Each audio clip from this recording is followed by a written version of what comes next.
আসসালামু আলাইকুম। আপনারা ওয়াইফাই এডিএন ওয়াইফাই কীভাবে রিচার্জ দেবেন এটা এখন দেখাবো। সর্বপ্রথমে যে আপনাদের মেসেজ অপশনে এডিএন কোম্পানি থেকে মেসেজ দিবে, ওই মেসেজটা ঢুকবেন। ঢোকার পরে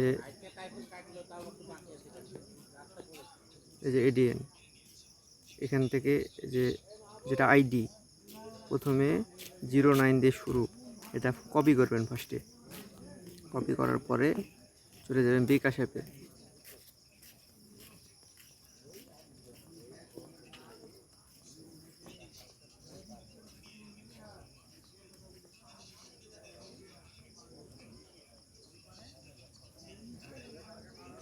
বিকাশ অ্যাপে যাওয়ার পরে এখানে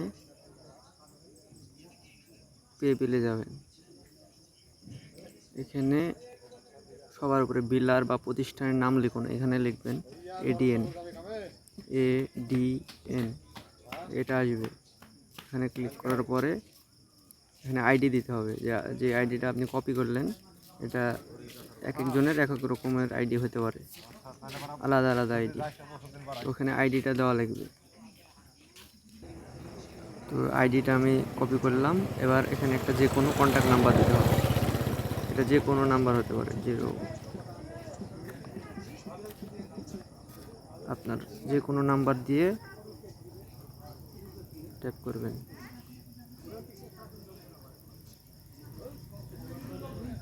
এখানে 525 টাকা, 525 টাকা লিখে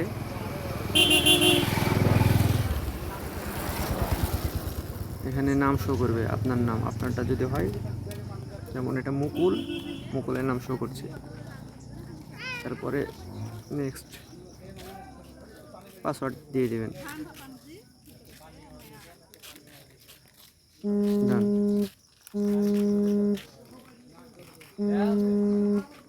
রিচার্জ হয়ে গেল। এভাবে আপনারা রিচার্জ করতে পারবেন।